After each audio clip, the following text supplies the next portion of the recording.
Welcome to the Kumar Dev education. Chanda Jaishankar प्रसाद।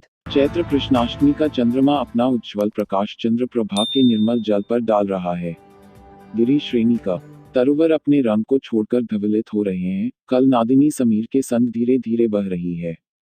एक शिलातल पर बैठी हुई कोलकुमारी सुरीले स्वर से, दर्द दिल का ही सुनाऊं प्यारे दर्द, गा रही है।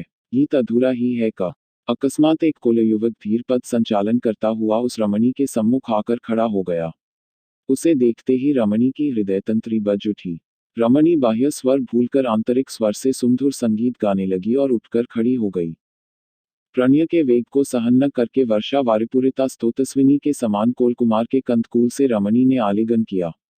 दोनों उसी शिला पर बैठ गए और निर्निमेष सजल नेत्रों से परस्पर अवलोकन करने लगे। युवती ने कहा, तुम कैसे आए? युवक, जैसे तुमने बुलाया। युवती हंसकर, हमने तुम्हें कब बुलाया और क्यों बुलाया? युवक, गाकर बुलाया और दर्द सुनाने के लिए। युवती दीर्घ श्वास लेकर, कैसे क्या करूं? पिता ने तो उसी से विवाह करना निश्चय किया है। युवक उत्तेजना से खड़ा होकर, तो जो कहो मैं करने के लिए प्रस्तुत हूं। युवती चंद्रप्रभा की ओर दिखाकर, बस वही शरण है। युवक, तो हमारे लिए कौन दूसरा स्थान है? युवती, मैं तो प्रस्तुत हूँ। युवक, हम तुम्हारे पहले। युवती ने कहा, तो चलो। युवक ने मेघ गर्जन स्वर से कहा, चलो। दोनों हाथ में हाथ मिलाकर पहाड़ी से उतरने लगे। दोनों उतरकर चंद्रप्रभा के तट पर आए और एक शिला पर खड़े हो गए। तब युवती ने कहा, अब विदा। युवक ने कहा, किससे? मैं तो तुम्हारे साथ जब तक सृष्टि रहेगी तब तक रहूंगा।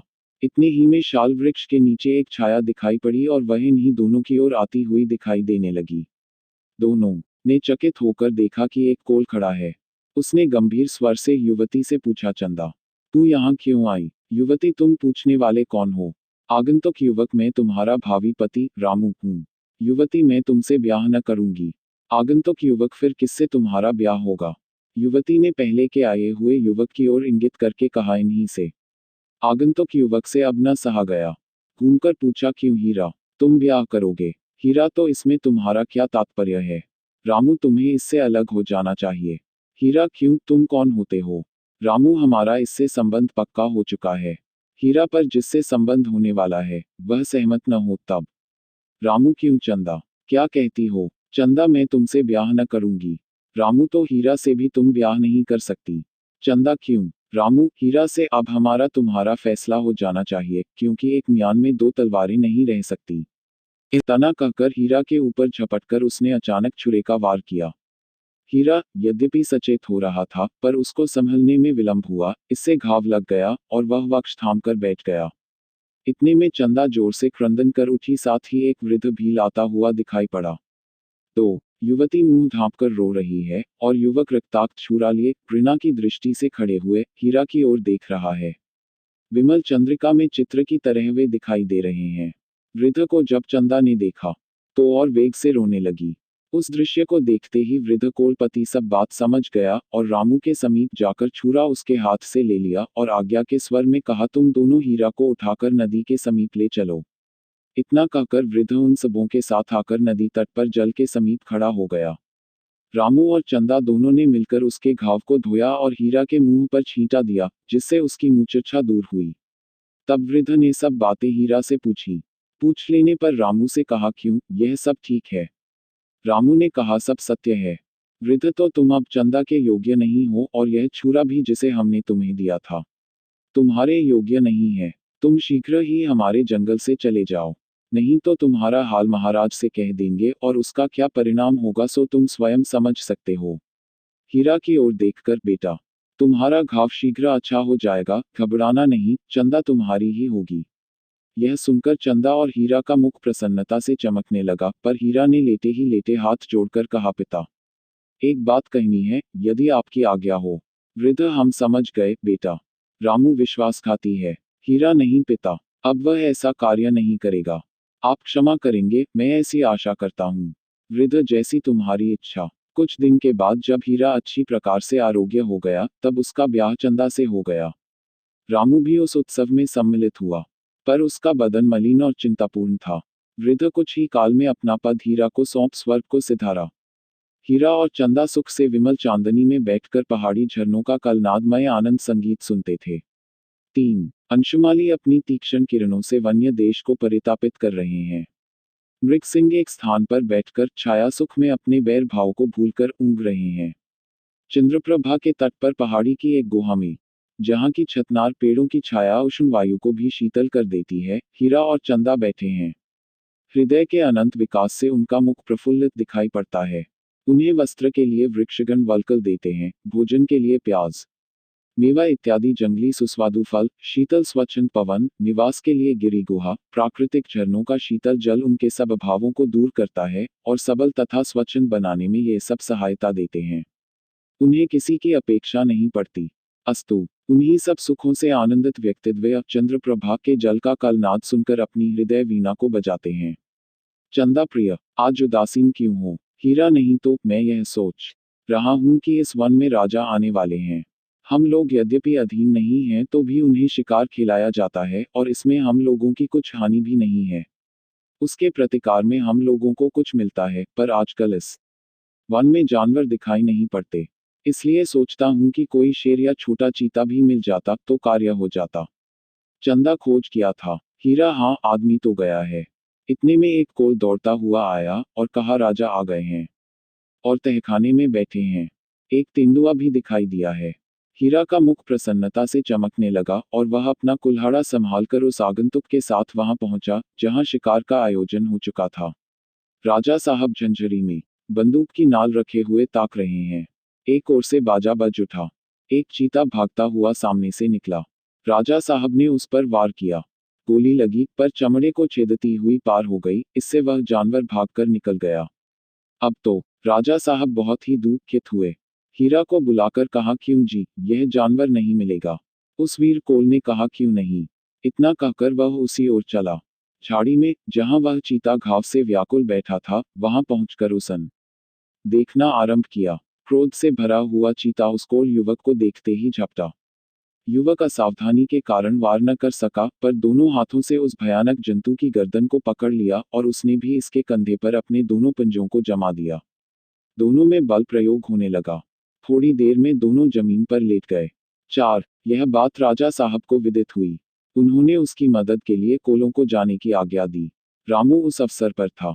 उसने सबके पहले जाने के लिए पैर बढ़ाया और चला। वहां जब पहुंचा तो उस दृश्य को देखकर घबरा गया और हीरा से कहा हाथ ढीला कर, जब यह छोड़ने लगे तब गोली मारूं, नहीं तो संभव है कि तुम्ही को लग जाए। हीरा नहीं, तुम गोली मारो। रामू तुम छोड़ो तो मैं वार करूं। हीरा नहीं, यह अच्छा नहीं होगा। रामू तुम उसे छोड़ो, मैं अभी मारता हूं। हीरा नहीं, तुम वार करो। रामू वार करने से संभव है कि उछले और तुम्हारे हाथ छूट जाएं तो तुमको यह तोड़ डालेगा। हीरा नहीं, तुम मार लो, मेरा हाथ ढीला हुआ जाता है। रामू तुम हट करते हो, मानते नहीं। इतने में हीरा का हाथ कुछ बातचीत करते करते ढीला पड़ा। वह चीता उछलकर हीरा की कमर को पकड़कर तोड़ने लगा। रामू खड़ा होकर देख रहा है और पैशाचिक आकृति उस घृणित पशु के मुख पर लक्षित हो रही है और वह हंस रहा है।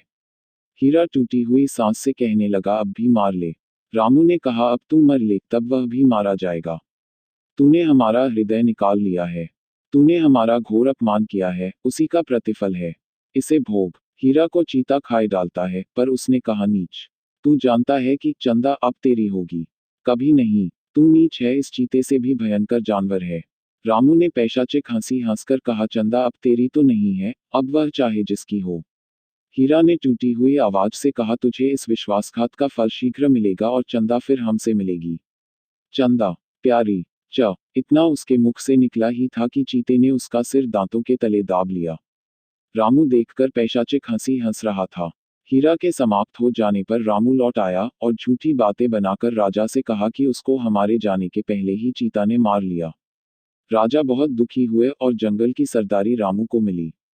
5. बसंत की राका चारों ओर अनूठा दृश्य दिखा रही है। चंद्रमा न मालूम किस लक्ष्य की ओर दौड़ा चला जा रहा है, कुछ पूछ ने से भी नहीं बताता। कुछ की कली का परिमल लिए पवन भी न मालूम कहाँ दौड़ रहा है, उसका भी कुछ समझ नहीं पड़ता। उसी तरह चंद्रप्रभा के तीर पर बैठी हुई कोल कुमारी का कोमल कंठ स्वर भी किस धुन में है नहीं ज्ञात होता। अकस्मात गोली की आवाज ने उसे चौंका दिया। गाने के समय जो उसका मुख उद्वेग और करुणा से पूर्ण दिखाई पड़ता था, वह घृणा और क्रोध से रंजित हो गया और वह उठकर पुच्छमर्दिता सिंहनी के समान तनकर खड़ी हो गई। और धीरे से कहा, यही समय है। ज्ञात होता है, राजा इस समय शिकार खेलने पुनः आ गए हैं। बस वह अपने वस्त्र को ठीक करके कोल बालक बन गई और कमर में से एक चमचमाता हुआ छुरा निकालकर चूमा। वह चांदनी में चमकने लगा। फिर वह कहने लगी, यद्यपि तुमने हीरा का रक्तपात कर लिया है, लेकिन पिता ने रामू से तुम्हें ले लिया है। अब तुम हमारे हाथ में हो, तुम्हें आज रामू का भी खून पीना होगा। इतना कहकर वह गोली के शब्द की ओर लक्ष्य करके चली। देखा कि तहखाने में राजा साहब बैठे हैं। शेर को गोली लग चुकी है और वह भाग गया है। उसका पता नहीं लग रहा है। रामू सरदार है, अतएव उसको खोजने के लिए आज्ञा हुई। वह शीघ्र ही सन्नद्ध हुआ। राजा ने कहा, कोई साथी लेते जाओ। पहले तो उसने अस्वीकार किया, पर जब एक कोल युवक स्वयं साथ चलने को तैयार हुआ, तो वह नहीं भी न कर सका और सीधे जिधर शेर गया था उसी ओर चला। कोल बालक भी उसके पीछे हैं। वहां घाव से व्याकुल शेर चिंघाड़ रहा है। इसने जाते ही ललकारा। उसने तत्काल ही निकलकर वार किया। रामू कम साहसी नहीं था। उसने उसके खुले मुंह में निर्भीक होकर बंदूक की नाल डाल दी, पर उसके जरा सा मुंह घुमा लेने से गोली चमड़ा छेदकर पार निकल गई और शेर ने क्रुद्ध होकर दांत से बंदूक की नाल दबा ली। अब दोनों एक दूसरे को ढकेलने लगे, पर कोल बालक चुपचाप खड़ा है। रामू ने कहा, मार, अब देखता क्या है। युवक, तुम इससे बहुत अच्छी तरह लड़ रहे हो। रामू, मारता क्यों नहीं? युवक, इसी तरह शायद हीरा से भी लड़ाई हुई थी, क्या तुम नहीं लड़ सकते? रामू, कौन? चंदा तुम हो? शीघ्र ही मारो, नहीं तो अब यह सबल हो रहा है। चंदा ने कहा, हाँ लो, मैं मारती हूँ। इसी छुरे से हमारे सामने तुमने हीरा को मारा था, यह वही छुरा है, यह तुझे दुख से निश्चय ही छुड़ावेगा। इतना कहकर चंदा ने रामू की बगल में छुरा उतार दिया। वह छटपटाया। इतने ही में शेर को मौका मिला। वह भी रामू पर टूट पड़ा और उसका इतिकराप भी वहीं गिर पड़ा। चंदा ने अपना छुरा निकाल लिया और उसको चांदनी में रंगा हुआ देखने लगी। फिर खिलखिलाकर हंसी और कहा, दर्द दिल का ही सुनाऊं प्यारे। फिर हंसकर कहा, हीरा, तुम देखते होगे, पर अब तो यह छुरा ही दिल की दाह सुनेगा। इतना कहकर अपनी छाती में उसे भोंक लिया और उसी जगह गिर गई और कहने लगी, हीरा, हम तुमसे मिले ही। चंद्रमा अपने मंद प्रकाश में यह सब देख रहा था। Like, share and subscribe. Thanks for watching.